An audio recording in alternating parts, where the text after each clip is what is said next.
So here's a quick video of the new Tombstone popper. This is not the final version, but I wanted to show it at this point to show how you could build one that just goes up and down.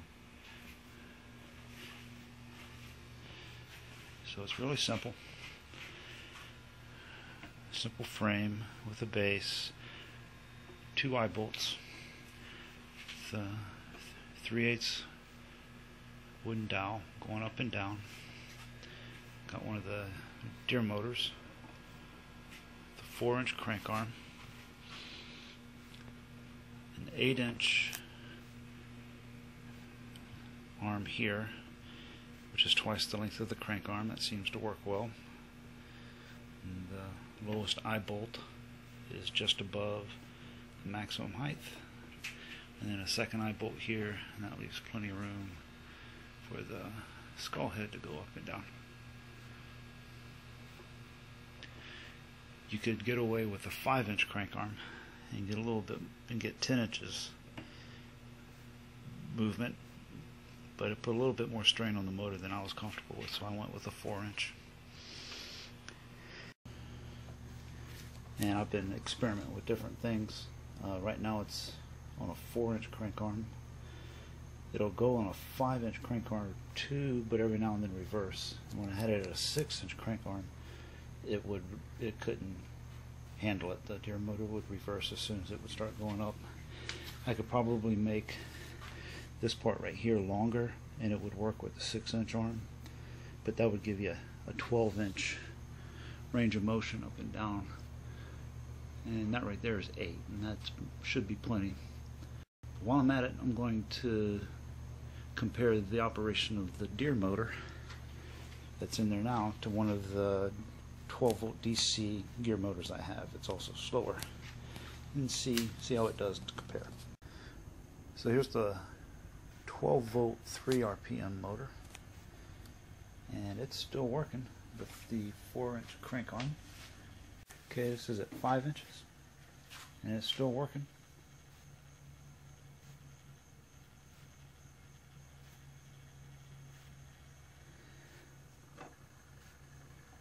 You can see the crank arm's not on there very tight, but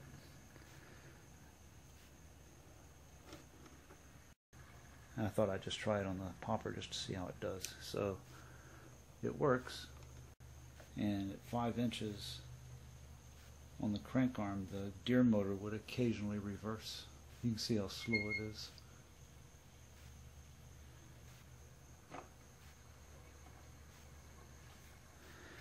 Here's a 6-inch throw arm, and it's too much. So now we know. At 6 inches, that would force the deer motor to reverse, and it's also more than this 12-volt gear motor can push up. Okay, so I got the prototype for my version done, and if you'll notice, well, there's no head up here now, but I wanted a little bit more movement than just going up and down. So first thing, and this was an accident, using these swivel ends, it just naturally turns left and right. So as it's going down, it will be on the right. As it starts pushing on it, it'll push it back to the left. So that's a fortuitous mistake. Now the head, what's going to happen is it's going to tilt to the side, and then the head is going to go back, but the jaw is going to stay. So the end result is it will come up above the tombstone, tilt its head, and then open its mouth wide while looking up. So I thought that would be a good posture. So next step is to form the head and cover it up, and it'll be a ghost when it's all done. The string, it's pulling it down at first. I was just going to do this as a test, but I kind of like the way it's working, so I'm going to put an eye bolt right here and run the string through it, keep the string in there, and it'll all be hidden within the armature.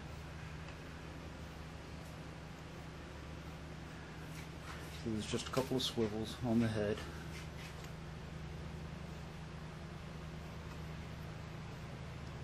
the washer here, and the dowel does side to side like that, and then these on the side are what let it tilt back. And rubber bands for now hold it in place. We'll eventually go to Ace and get some small springs to take the rubber band's place. There's one rubber band here that pulls the head right here, that pulls the head down after it tilts to the left. I'll kind of hold the dowel straight so you can see just the head movement. So it goes up, tilts, goes back.